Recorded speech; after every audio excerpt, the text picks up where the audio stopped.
Good morning, Las Vegas. Thank you for joining us again on Realty Check. Welcome to 2022.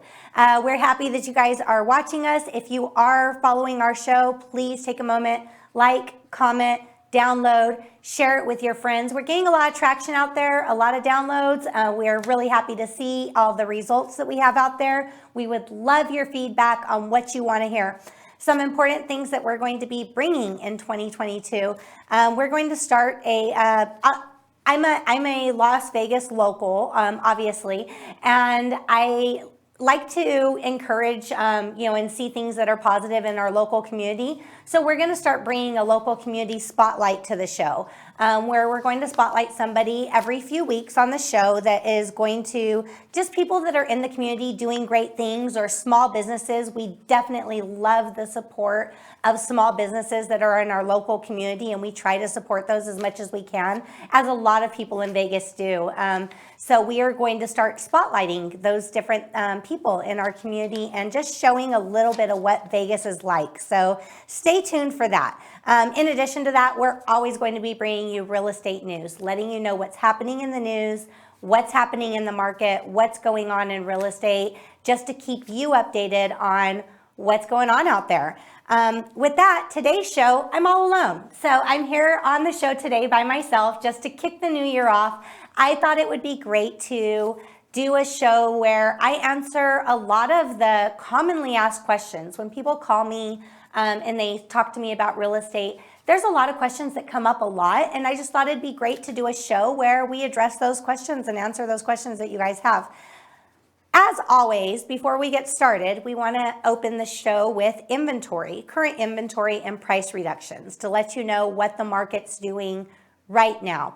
So right now we have 2,162 homes on the market in Las Vegas. Single family homes, that's across all price points.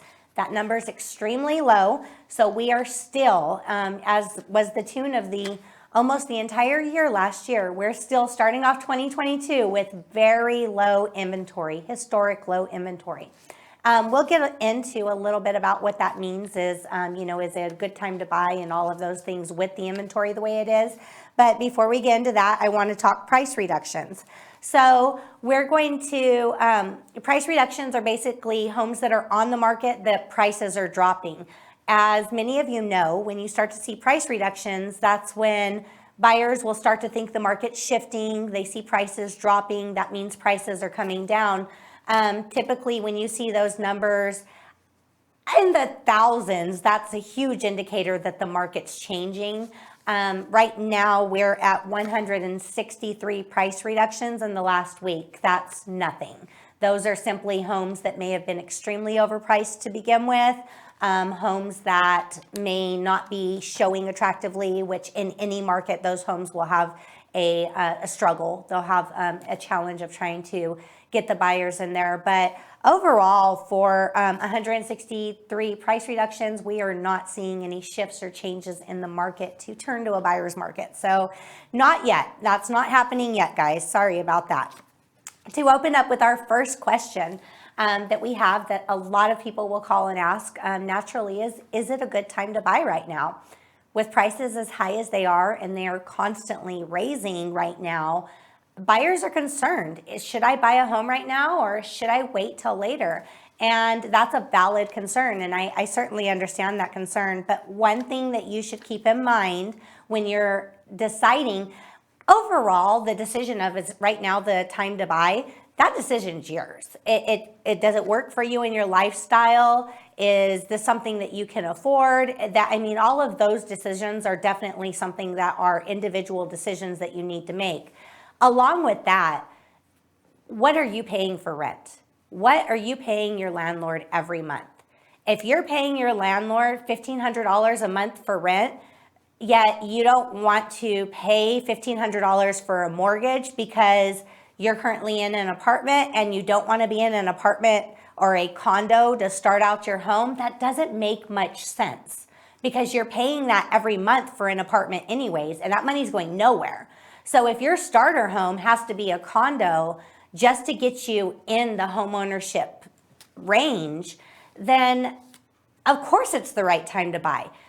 whenever you're going to be paying yourself or paying towards your own mortgage instead of your landlord's, it makes sense. You're paying a mortgage right now, no matter what you're doing. No, if you're renting, you're paying a mortgage. You're just not paying your mortgage. So is it a right time to buy even though the market is high right now? Absolutely. Our market could go up from here. By all means, it could go down. We do not know what's going to happen in the future. Unfortunately, I wish we could predict that. We'd all be very wealthy if we could, but we can't predict that right now.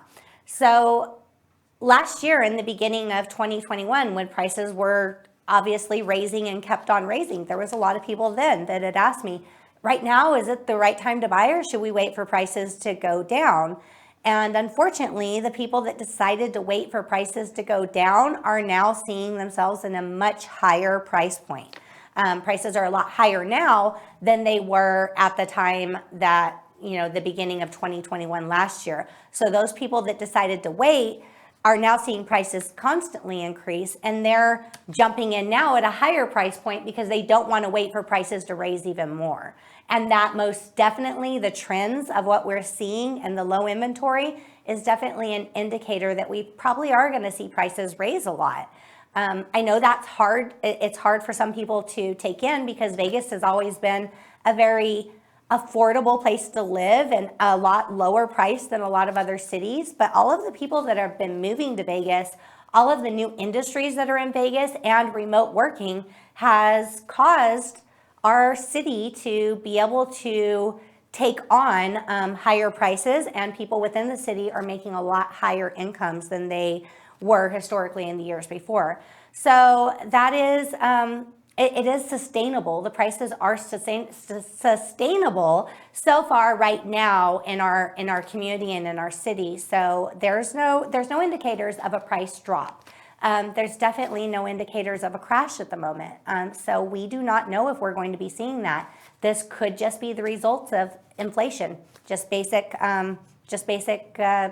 prices of rent are going up, prices of homes are going to increase along with that. So is it a good time to buy?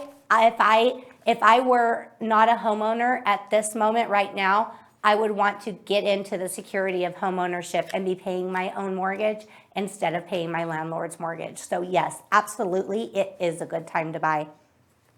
Next question that we get a lot is for sellers. A lot of people, when they sell their home, one of their biggest concerns, and it's almost every time that I meet with a seller when they're talking about selling their home, one of the questions that I get is, what about taxes? Am I going to have to pay taxes on all of the money I earn when I sell my home?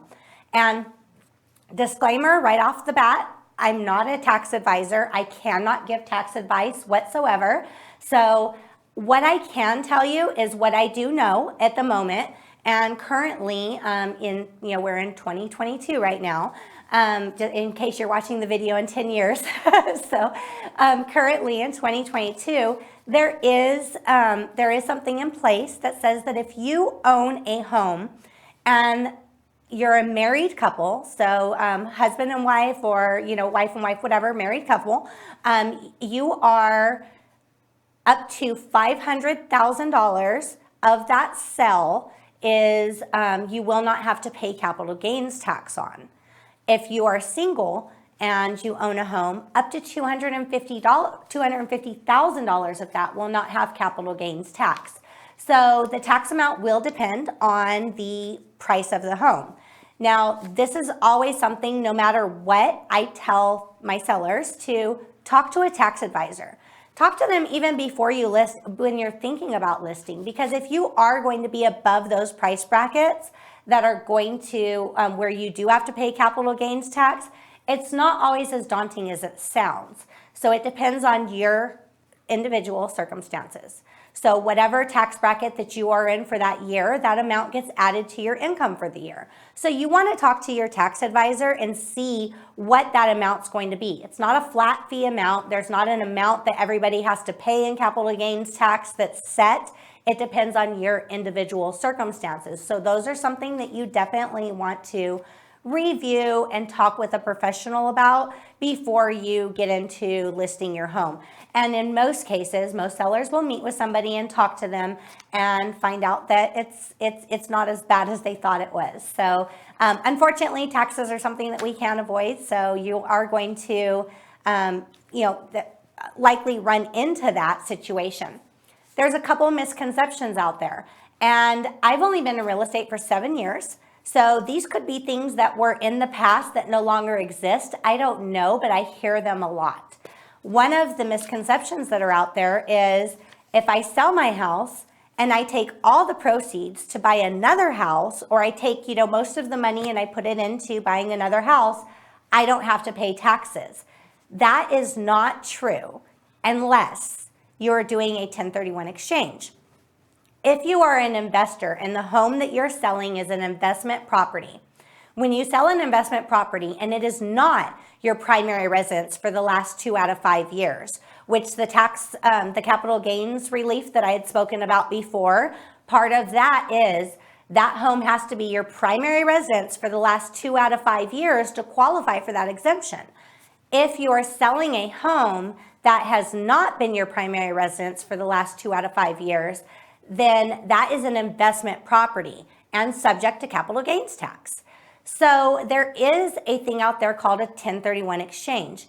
If you're selling an investment property and you are taking the entire proceeds from that sale and applying it towards an exchange, you're buying another property that is equal in value, or equal in type. The type has to be very similar to the type that you're selling. So if you're selling a single family residence as an investment property, you have to also purchase a single family residence as an investment property. Yet you can take the proceeds from that sale, bring them over into the new sale. Every dollar of it has to go into the exchange. And this way you're not getting rid of those capital gains tax, you're just putting them off for later. You're deferring them. So again, I am not qualified to give tax advice on all of the specifics. I'm just telling you the guidelines. So these are some things that you want to talk to a tax professional about. In addition to that, you can talk to a 1031 exchange professional. I do have people that I can put you in contact with. If you guys reach out to me directly, I can put you in contact with somebody that can give you further details on that. So selling a home and putting the proceeds into another home as your primary residence does not mean that you do not have to pay capital gains tax, besides the exemptions that we spoke about earlier. But selling as a primary residence, it can defer those for later. Another thing that people have asked about taxes when selling and things like that is if you were to sell a home now and you're going to make profit off of that, is there any way of taking the profits and putting them into, again, an investment property and not having to pay taxes on that? Again, that goes back to that 1031 exchange rule. So it could be a misconception that's out there just because of the 1031 exchange, or it could be something that was tax law years ago that just no longer exists. I'm not sure where that came from, but that is the summary of what that means in with today's guidelines.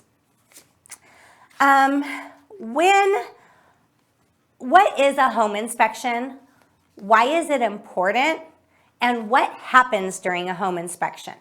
This is a question I get a lot often. When buyers are purchasing a home, one of the things that many buyers, and I advise highly, strongly, please get a home inspection. A home inspection is very important when you're purchasing a home. During your purchase, you're going to have a due diligence period. So at the time that you go into contract, you make an offer on a home, your offer gets accepted. That seller will then, at the time that they sign the acceptance, we go into contract. We're officially in contract, in escrow on that home. You have a due diligence period that's written into the contract.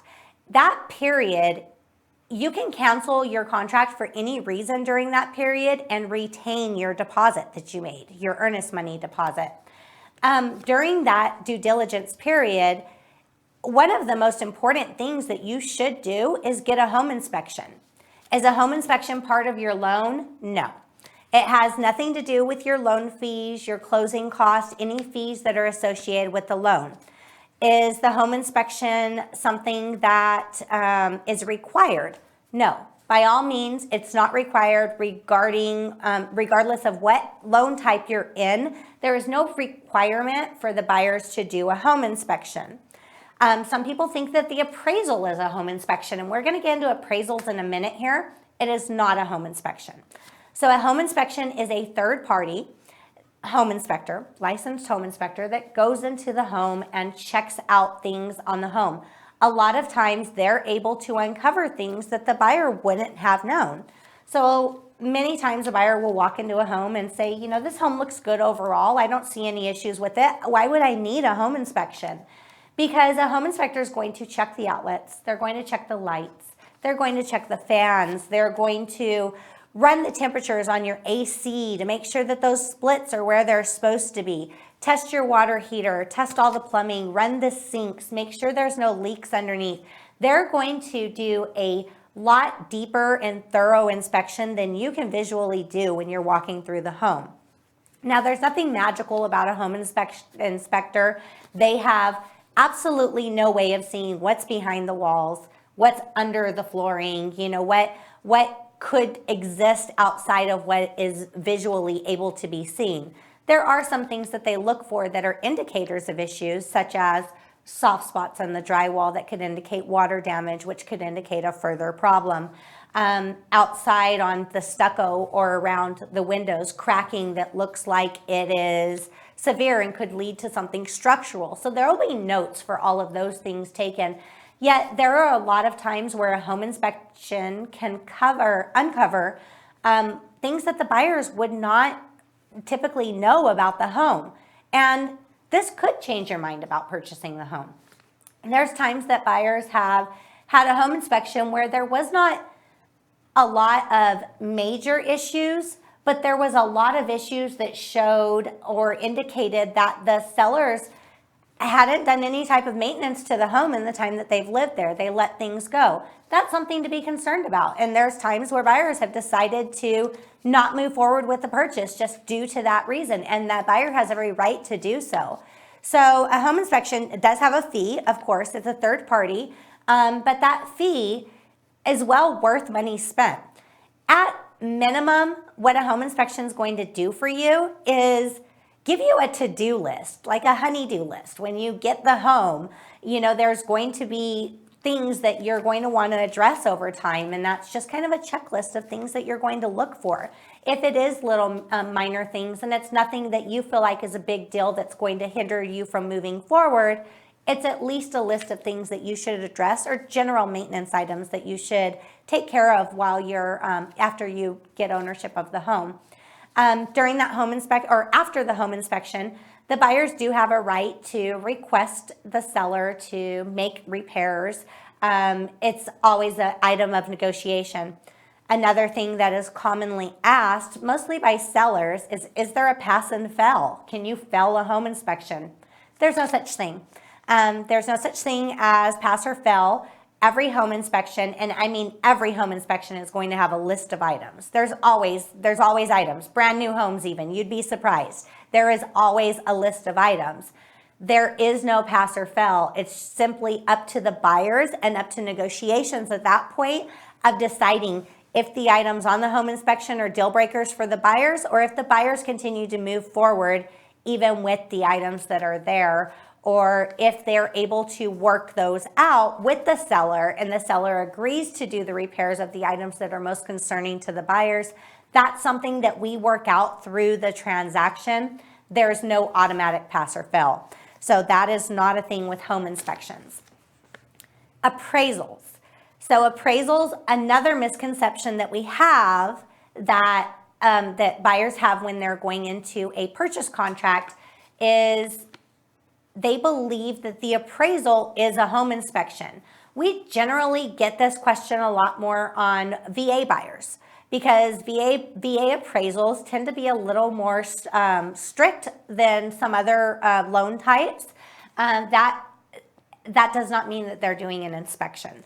The appraisers do not inspect the home while they're doing the appraisal. Certain loan types will check things to make sure that the home is considered and deemed livable. Part of that would be they will turn on the AC to make sure that it works. They'll turn on the heat to make sure it works. They'll turn on the hot water to make sure there's hot water in the home. They will check the stove to make sure the stove works. Those are just things that make a home livable by their standards. Those are not thorough inspections. Just because your appraisal came in and there were no conditions on the appraisal does not mean that it's been thoroughly inspected. So please don't get into that misconception. A home inspection is something separate. Are appraisals mandatory? Depends on how you're purchasing the home. So if you're buying a home that is depending on your loan type, if you're using financing and you're buying a home that has any type of financing, yes, your appraisal will be mandatory. It is a bit of a misconception again out there that the appraisal is to protect the buyer. I believe more the appraisal is to protect the bank. They're giving you money to purchase the home. They want to make sure that that home is worth the amount that they're giving you to purchase. They want to make sure that if you default on that home, they have a solid investment that they can in turn sell. So yes, it is a bit of a protection for the buyer to make sure that you're buying the home at a fair market value. I agree, there is some benefit to that. Yet the reason why loans will make the appraisal mandatory is not really for your protection, it's more for theirs. Can you fail in appraisal? Yes, there is a such thing as that. There's many things that buyers, when they're purchasing a home, especially in a market like the market we're in now, where there's extremely low inventory and a lot of competition, some sellers are requiring buyers to waive an appraisal when at the purchase contract. Though it's not the preferred method to go by any means whatsoever, sometimes that's what you need to do to get the house, unfortunately, in today's market. Markets change, so that we're not always in a market where that's a necessity, but there are some times where other buyers are offering to do it. You're competing against other buyers that are offering to do it, so you're in a situation where you have to make a decision. Are you going to waive that appraisal to make your offer competitive against the other offers, or are you going to pass up on this home? Completely your choice as a buyer. If you do waive that appraisal, that does not mean that your bank is going to waive it. That does not mean that the bank is going to make that appraisal not necessary and a necessary part of the contract. That appraisal is still a necessary part of the contract, and that appraisal, if it were not to come in value, then you would therefore be responsible for coming in with the difference of whatever that appraisal didn't come in at. So for instance, if you're approved at $350,000 for a purchase price, you have an appraisal on the home, you waive the appraisal, that appraisal comes in at $325,000. You're then, if you waived that appraisal contingency, you're then responsible for coming in with the other $25,000 to make up the difference because you waived that contingency. If you did not waive that contingency and you still have an appraisal contingency in place in that contract at the time that you have the appraisal, then at that point you're in negotiations with the seller. Your appraisal came in at $325,000, your purchase price is $350,000. At that point, that's when your agent will go into negotiations with the seller's agent and see if we can compromise the difference. Whether it's reducing the price to appraised value, which there are times where sellers will agree to do so, whether it's the buyer coming in with half of the difference or a portion of the difference and the seller lowering the price to a portion of a difference. There's definitely some options there of where we could work that out. The sellers are never, by any means, whether you have an appraisal contingency or you do not, they are not obligated to sell you the home at any price that is less than whatever the contract price is. So if they refuse to negotiate with you on that appraised value, unfortunately, if you can't come up with the difference, you have to then move on. That does happen at times, and it's unfortunate when it does, but that again, we can never make it mandatory for a seller to sell anything other than the price that was agreed upon. There's also the chance that you are in that same purchase, $350,000, and your appraisal comes in at $360,000. What do you do then? Do you have to pay the difference? Absolutely not. Your contract price is your contract price. So even if the appraisal comes in higher, you're not obligated to pay the difference on that. That just means that you're able to proceed with your loan, that you have the value, that the appraised value is there, and you can move forward. If the appraisal comes in at exactly $350,000, again, you're at value, you can move forward. Sometimes, as I mentioned, some of the conditions that would make a home livable, or an appraiser might say that it's not livable due to these conditions, or there's health and safety hazards that an appraiser would see while doing the appraisal on the home. They might make those conditions on the appraisal report, such as the appraiser might put on the appraisal report, yes, this home came in at $350,000. I agree with the value, yet there needs to be fire alarms in the main, or smoke alarms in the main living areas. So that is called a subject to. If you get a subject to, again, the seller, you have to ask the seller to fix these items prior to closing, or else you're not able to close on that home. Very rarely do we run into sellers that will refuse to do subject to conditions. There are times that it happens. Unfortunately, there is. So again, item of negotiations. We can never force a seller to do anything that's outside of the contract, yet we cannot close on the home if they're subject to conditions that they are refusing to remedy. Sometimes we'll have our alternative options. Sometimes the buyers will say, hey, I'll have smoke alarms installed prior to closing so the appraiser can sign off on it. That's definitely an option too. We'll work out scenarios and options during the process if we run into that. So that is a good thing, a big question that we have on appraisals. Next question that is related to appraisals. I get this question also very, very often from buyers is, we're going to go back to this $350,000 scenario that we have here. Excuse me. If you're a buyer on a home and you're pre-qualified at $350,000 and you find a home that is $340,000, then can you purchase that home and take out the extra $20,000, or I'm sorry, $10,000, my math's horrible. No, take out the extra $10,000 from that pre-approval and use that towards repairs in the home, upgrades, things that you want to do, because your pre-approval amount's $10,000 higher than the home you decided to purchase? No, unfortunately, that is not an option. There is a loan type out there. It's a lot more complicated than I can really explain in a few minutes on this show. It is called a FHA 203K. There's a conventional version of this. I can bring in a lender to talk more about these types of loans. They're renovation loans. There's a VA version of this as well, actually. We did a show in the past regarding it, and I could always bring another lender in. If you guys want more information about it, comment on the feed, and I will certainly send you some more information on it. The loan type is a little bit difficult and a little bit complicated, yet if you're working with somebody that's experienced and has done it before, they'll guide you through it, and it won't feel as complicated as it seems.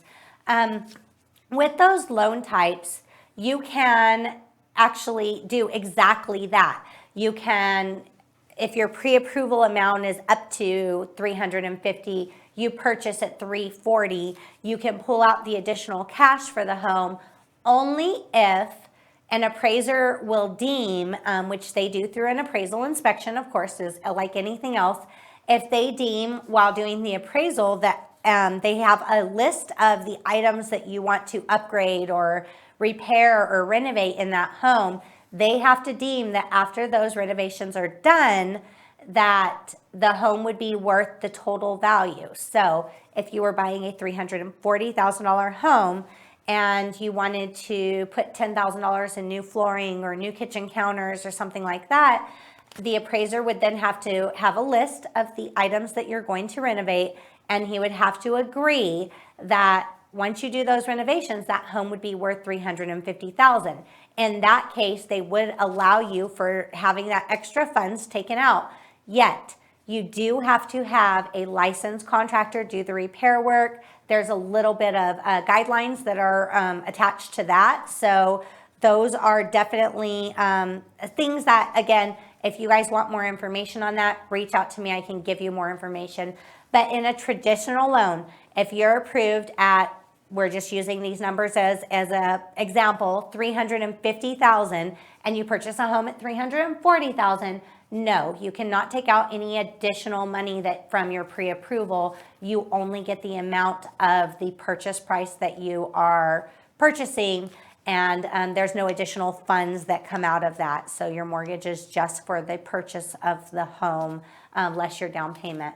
So those are basically a lot of questions that I get often. I'm always happy to answer questions on this show, whether we're doing a regular show where we have guests. The guests that are here would be happy to answer the questions with you as well. So don't hesitate to comment on our feed, message me directly. Let me know if there's anything that you would like us to talk about. We would love to hear your feedback.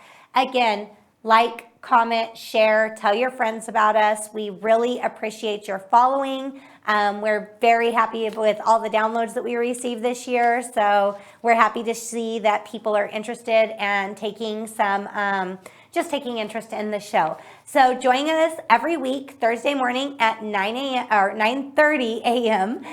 For the show. We'll be here every Thursday. And thank you guys for watching. Thank you for subscribing. And we look forward to seeing you next week on Realty Check.